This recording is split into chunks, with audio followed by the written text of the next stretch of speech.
And now it's time for Clash at the Bourbon Gross.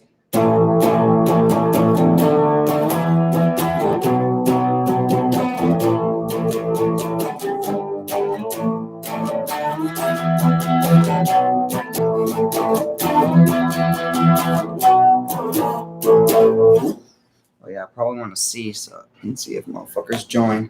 You already fucking know. You already know.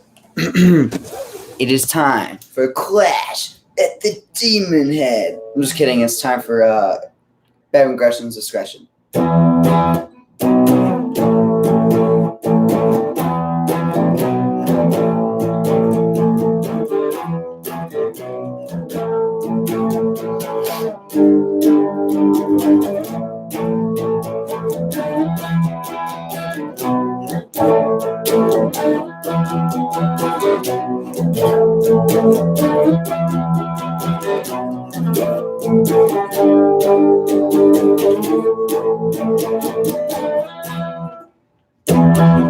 Oh yeah. You already fucking know what time it is. It is time for the discretion of senior aggression. Now, for those of you who have noticed I haven't been very active, it's because we've been in the field and I've been hitting the gym and all that fun stuff. So we're going to have a little bit of fun today. We're going to have Dia de los Bourbon Gresham, you know?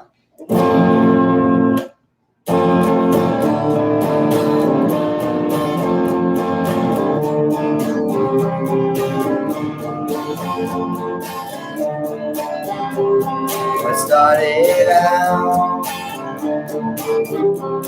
down a dirty road.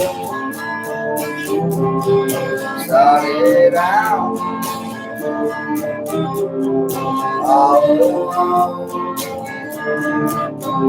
down a dirty road.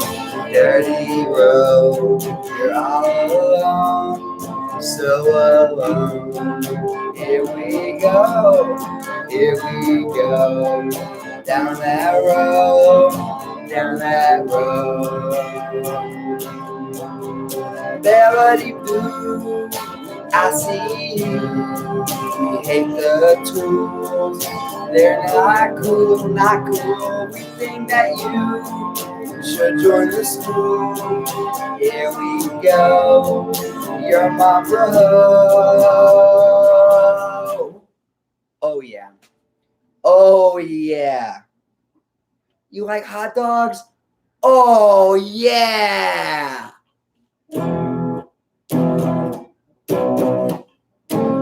Oops. Yeah.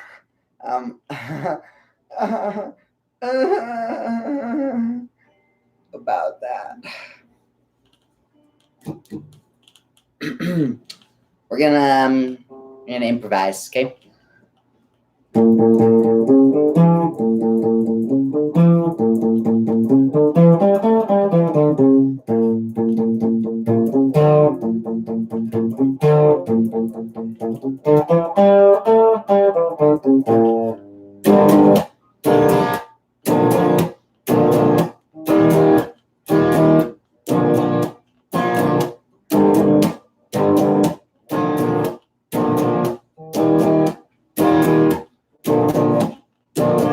Long time ago, galaxy far away, there was a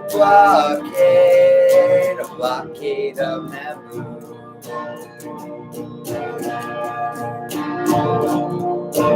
Here we go, Obi-Wan and Qui-Gon, here to negotiate terms for the surrender of the separatists.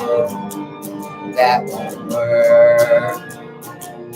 Separatist drops gas. They say that we got the Jedi. Turns out they were wrong. The Jedi cut them up and escaped.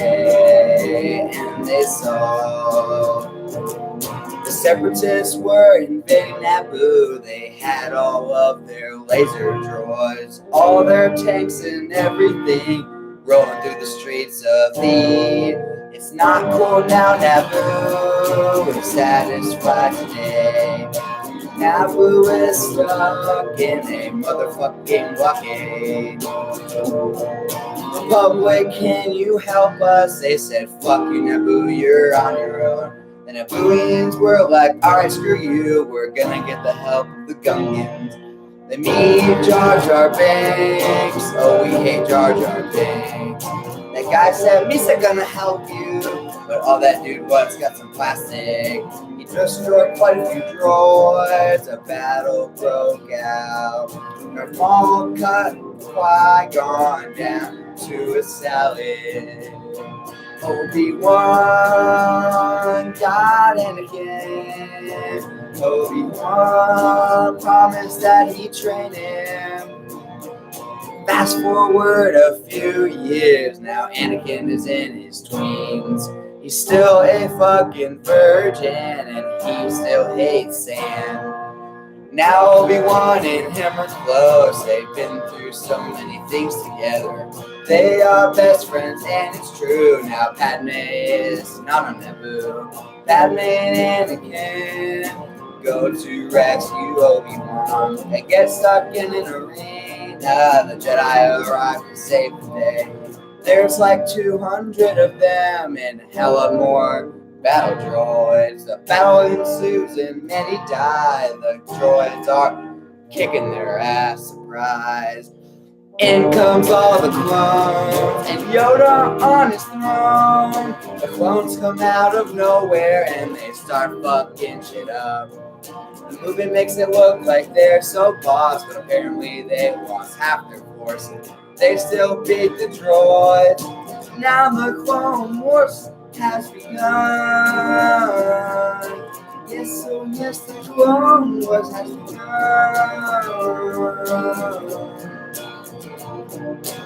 Several years of fight go by, actually 3 to be exact. Anakin is now in charge of the 501st Attack Troopers. Several clones go down. Anakin starts to frown. Anakin and Obi-Wan are close still, and Anakin gets an apprentice. Her name is Ahsoka. Everyone hates that bitch, but I see potential, and I low-key caught her crush.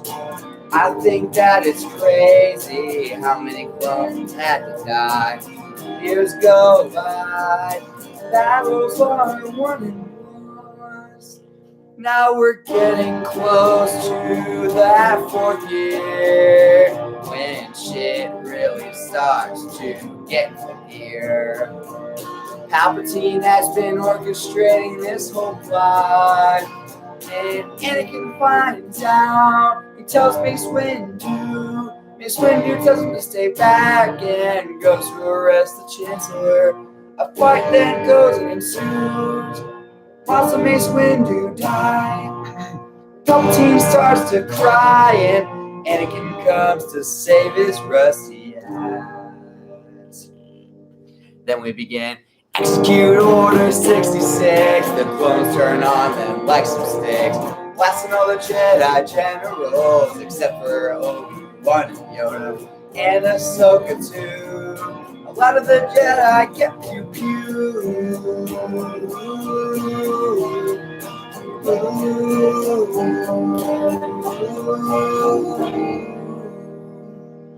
That completes the first 3 episodes of Star Wars. You know, and Clone Wars. Now we're gonna get into the fucking Imperial March. All right. We gotta get down. Gotta get down. Okay.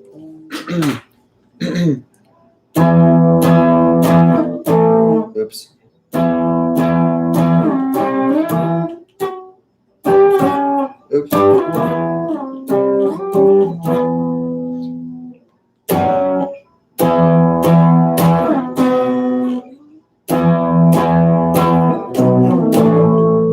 Nah, bro.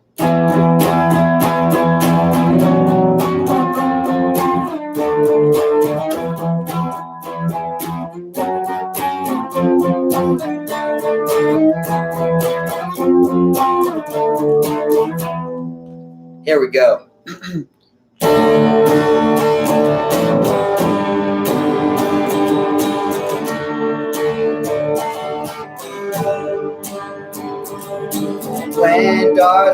later turned into a robot. He had a baby with Thautomate. Ha! I said Thautomate. They had twins. And now they have to be hidden. They had twins. And they had to be hidden. The Empire starts looking for rebel spies and tries to take over the world. The droids are defeated and the clones are now gone. It's just the Empire.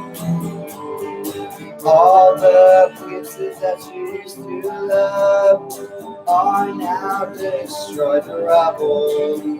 The Amino has been shut down, the clones are gone. Now stormtroopers run. There's these people called rebels, and they're tired of Imperial. They tell their leaders that it's time to fight. Mount up, let's go to scare it. The Empire is completing this new battle station called the Death Star, and it has the power to destroy whole planets like that poor old Jeddah. And now Alderaan's gone and the rebels are scared. They prepare to fight a war. They get in their X-Wing, They get in their X-Wing, prepare to fight. We are not gonna lose. Luke Skywalker meets Ben Kenobi, and he knows that he's got to become a Jedi. This is harder than it looks. It's hard, okay? It's fucking hard. I mean, it's like you just gotta like come up with shit like on the fly. And, yeah. Okay, that's enough Star Wars because that's just straining my vocals. We're going to do a little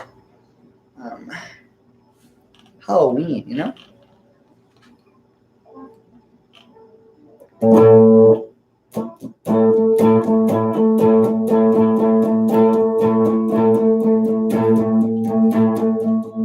Halloween 1975. So, I think that's better. Is this better?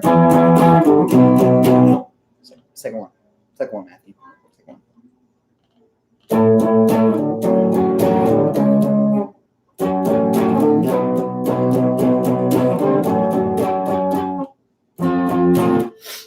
Man, I can't come up with like good like chord progression for this one. No? It's kind of difficult, you know? It's like, look at them legs. Pasty ass legs. All right.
Long time ago, a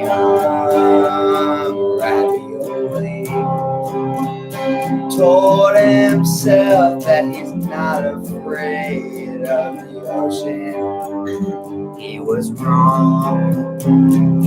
So much shit has happened in the ocean. Why not be scared? Like the ship Titanic and Britannic and fucking Lusitania and so many more. They sank, yes they sank, and people all died. Yes they sank, oh they sank, and fucking people died. We can't forget about the worst way to die, aside from drowning or freezing. You see a triangular dorsal feature emerge from the water, you're fucked. It's Bruce, yes Bruce, that 25-foot great white shark. He'll eat you and your boat, just like my homeboy Quinn. You heard a oh my God, he's dead. Would you rather get slowly devoured or sit in freezing cold water? Fuck both options. How about I stay on dry land where I'm not being sucked to the floor?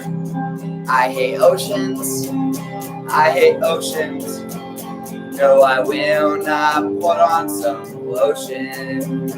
I hate the ocean, I hate the ocean.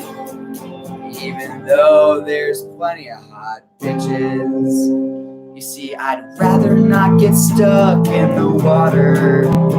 I'd rather not sit and freeze. I'd rather not get chased and tossed around by motherfucking waves.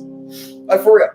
Have you ever fucking seen a rogue wave? That shit fucking towers over. And then it like knocks your ship over. And then it's like a freaking capsize. And you're like, whoosh. And then what was on top of the water is now in the water. And then you're drowning. And then you're getting blown up. And then you're getting freaking drowned. I said drown already. And not to mention there's fucking explosions because, you know, things in the ship are not supposed to go in the water and it blows up. And then fucking sharks and freaking, if you're on the Titanic, you're going to fucking freeze to death. If you're on the Lusitania, you're going to fucking, you get my point. You're going to freaking capsize. And only 12 people died in that, but whatever. Fuck that. The Britannic, like fucking shit, like capsizing the propeller cut. Fuck that shit. Fuck the ocean. Okay? What else? What else? Oh my God. All right. I got you.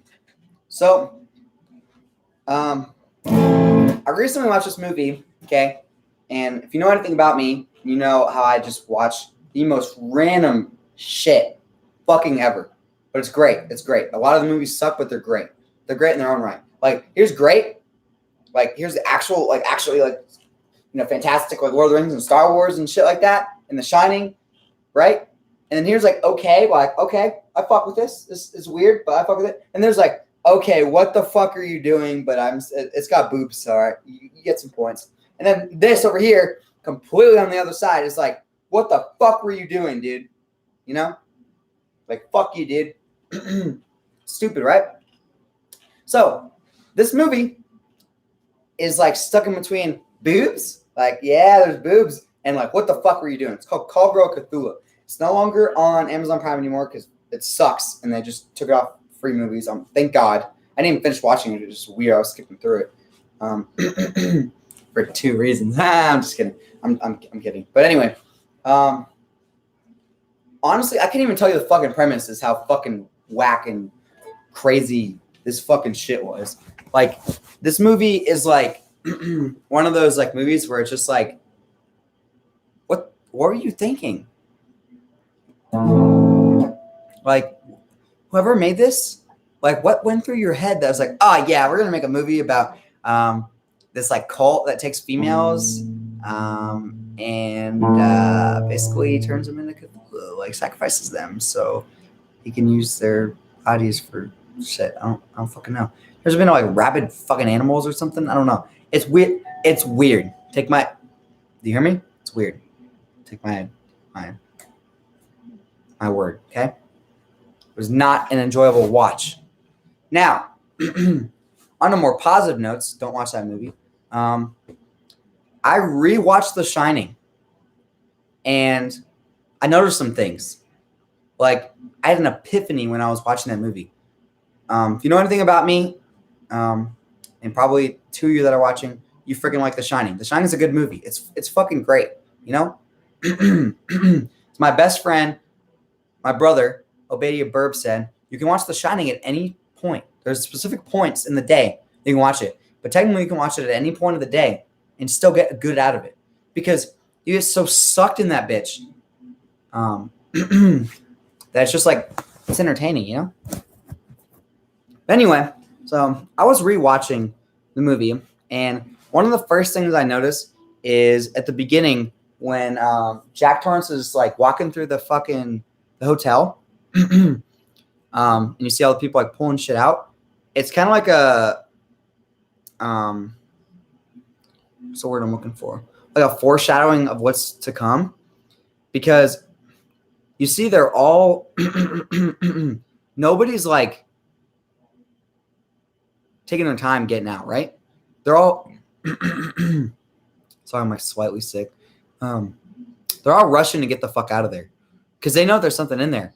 And even when you first arrive to the hotel, when they first arrive, like that, the tracking shots, that like the camera angle, whatever, kind of zooming down in and then focusing in on the hotel is kind of like a metaphor for like the evils, like swooping in, like being like, okay, because the evil is kind of like working in the air, you know, like the evil is just kind of there and it's waiting for its prey so it can ensnare them and like take control and fucking make them go crazy. And it's kind of like there's like some foreshadowing. It's pretty fucking cool. And if you watch that same opening scene, like when you watch Doctor Sleep, because it's not really opening scene in Doctor Sleep. It's like later on in the movie, halfway through the movie, when they return to the Overlook. It uses the same fucking shots and the same score from the original movie. Just they changed the lighting on the scene to make it dark, and it's pretty dope. Another thing I noticed is he's talking about when Mr. Ullman's talking about Delbert Grady, right? He kind of like mentioned that he was like in charge of the hotel and a caretaker. He had like a really good reputation, whatever. And at first when I first watched it, I thought he said he cut them up into little pieces.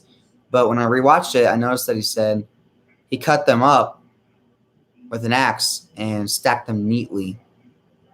And I believe it was the West Wing. I don't remember exactly where. But like the exact place that the girls were killed and their bodies were stacked was in that same area where the when the twins show up. Complete the standing, you know, which is actually really freaking cool. And it's also really, really cool to notice like just how each ghost interacts with them, like where each ghost was. The Grady twins are in the hallway where they were fucking killed. Miss Massey, however you say her name, was in the bathtub where she was killed.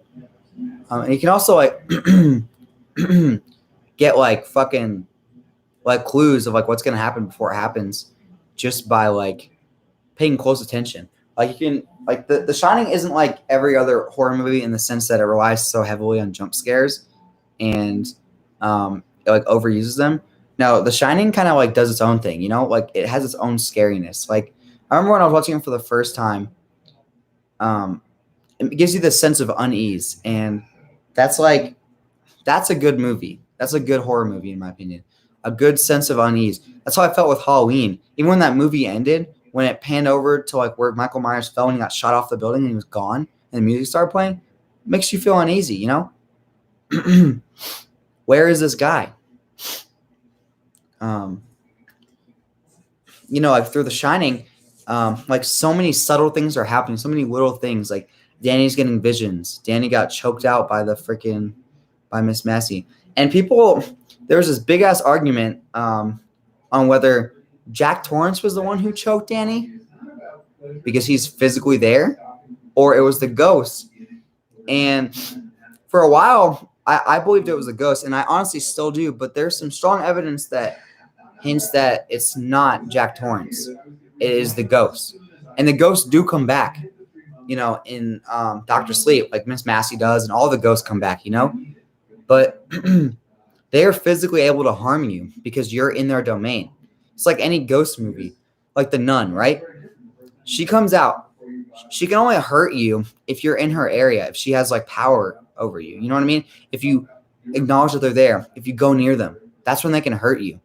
But if you don't believe they're there or you avoid them, they can't hurt you. That's how it works. So that's why I think it disproves the whole Jack Torrance thing, because Jack Torrance can't be downstairs taking a nap and upstairs really quick to fucking choke Danny out and then beat Danny down there to go sit on the desk.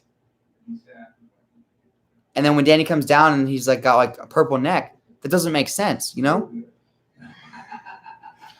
And you see, like when he's like on the ground, when he's like having like that, like his like nightmares, whatever, not on the ground, on the desk, when he's having those nightmares, I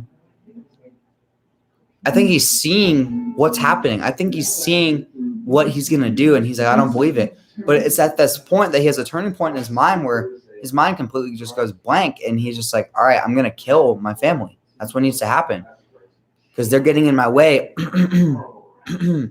of my work. And if you know about the movie All Work and No Play makes Johnny a dull boy, he's all about that work. And because he's like got possessed by this demon, he's like so focused on completing his work that anybody that's stopping him from doing his work is a fucking issue. They're a problem. And he wants to kill them. And that's like the scariest thing, because in like society today, and obviously in the past, the father figure is like the keeper, the protector of the family, right? Like they look to the father to provide food for the house, to protect the house, right? The mom helps comfort the kids and the husband, and provides love and support and makes the food, right? That's how it was. But around this time, like I said, it's like a big thing. And for a father to go nuts and try and kill the other two, it's crazy. That's what's so scary. It's unsettling. It's unnerving. It's something that can really happen. Someone can really go insane and do that. And it's scary because maybe the father is stronger than the wife. You never know. Maybe it's the other way around. But if one of those two, the stronger one, is like under the influence of something else and is trying to kill you, it's pretty scary, And the fact that he dies at the Overlook, and at the end it kind of like comes back to that photo, giving like that reminder that the Overlook is still there, It's still a ever-present evil working in the deep. And in Dr. Sleep, when they return to it, it's like all boarded up and abandoned, and that's scary, That's what makes a movie scary. Not all these jump scares. Like I was rewatching The Nun and like noticed different things that like when I first watched it, I'm like, okay, this is weird. How the fuck are all these nuns here? But like when you think about it, in these movies, and maybe in real life if you believe in it, when you die, right? Depending on how you die, your soul can either go to heaven or hell and rest, or it's stuck in purgatory and has to relive its days on earth in like a circle and do the same shit over and over again. That could be a good ghost, a bad ghost. If like if you get killed, like let's say I were just getting murked right now, right? Maybe I'm not ready to die. I don't know. Maybe it's not my time to die, but I died. My ghost is gonna lurk around until it finds its purpose. That's how it works. Until my ghost finds its purpose, it's gonna work around. It's gonna haunt the place And then there's also those spirits that, that will never rest. They're evil spirits. They they're out here to cause mischief, right? So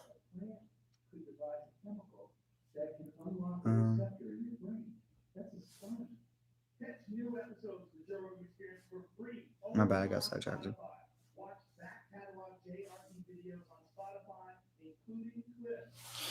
Okay.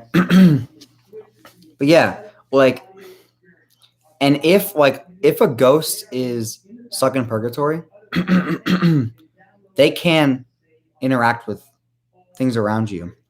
The only time that they can hurt you or put their hands on you is when you acknowledge them, when you let them in. Like what's a good example? Fucking back itches, dude. Whatever. Like if you acknowledge their existence, right? Jack Torrance was a human that got possessed. So that ghost now has the power over the living. Because he's actually like physically there, The ghost is physically there, physically able to do damage. But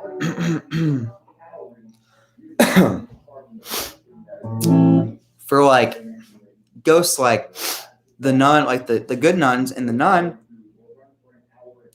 they're not going to harm you because they're good, but they also have very limited interactions with you. Any of the bad ghosts can and will harm you, but as long as you let them in. If you let them in, if you interact with them, they can harm you. If you don't, you're pretty much set. You're good.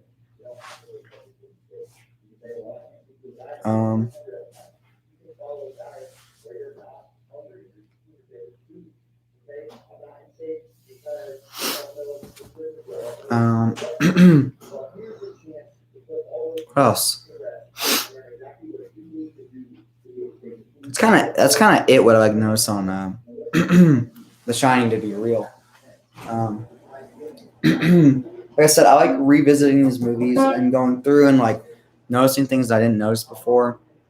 I actually noticed quite a few things on Titanic, and I know that's kind of like not like a it's not everybody's favorite movie, but I fucking enjoy it. I'm gonna play some sad music to go along with it. Hold on.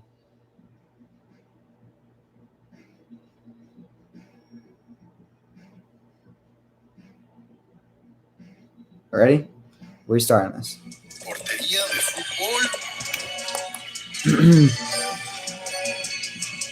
Perfecto.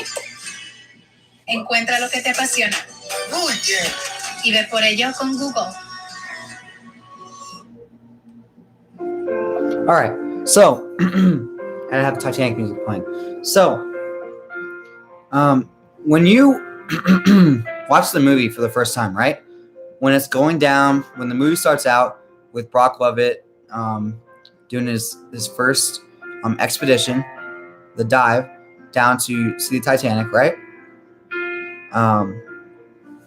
He's like looking like on the seafloor, and out of the depths, the deep dark depths, you start to see the ship.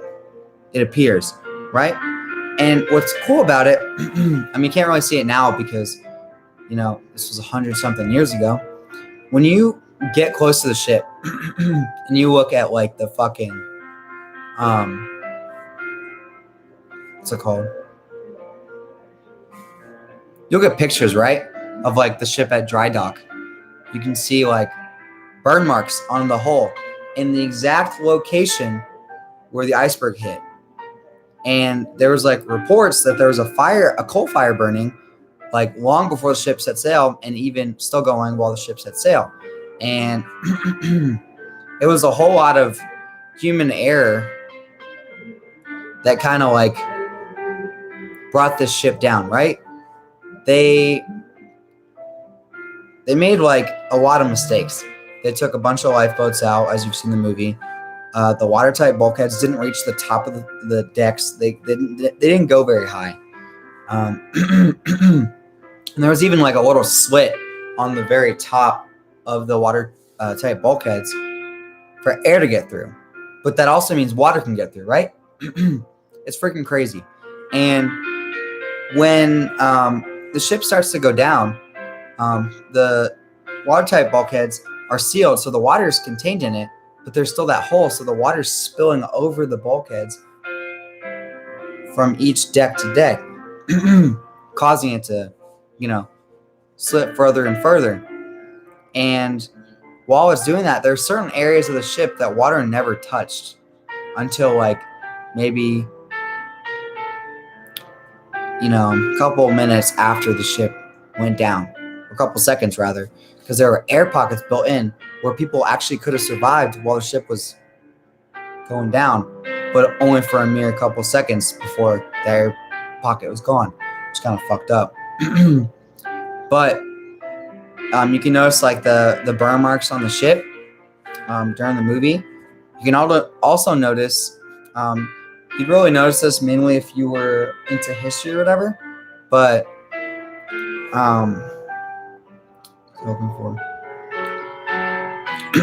so one of the sister ships of the Titanic, the Olympic, had a head-on collision with a warship, the HMS Hawk, and the entire front bow was bent in, right? It stayed afloat. It didn't sink because at that point, water can't fully get into it. It can't fully take over all of the water-tight bulkheads. So it allows the ship to stay buoyant and stay afloat. So they could have had more time to keep going and maybe get farther than they did, and that would allow them more time for help to reach. Because they were 2 hours. They had 2 hours and 20 minutes before the ship sank. And the only ship that was really close was the Carpathia, and that was 4 hours away, which is really crazy. By the time they got there, all they saw was a field of bodies, just dead people, 1,500 of them, just floating. And Jesus, the crazy thing is when they go back in the movie and they see that field of bodies, whatever, all those dead floating, some of them were damaged beyond repair. Whenever you freeze, your skin loses color, your blood freezes, your heart stops, all your organs stop. It's kind of just floating there, you're just a dead body at this point. But some of that ice and coincidentally parts from the Space Jam world. Part of things that happen to certain people, maybe if they hit something as they're falling in the water or got hit by something, it could really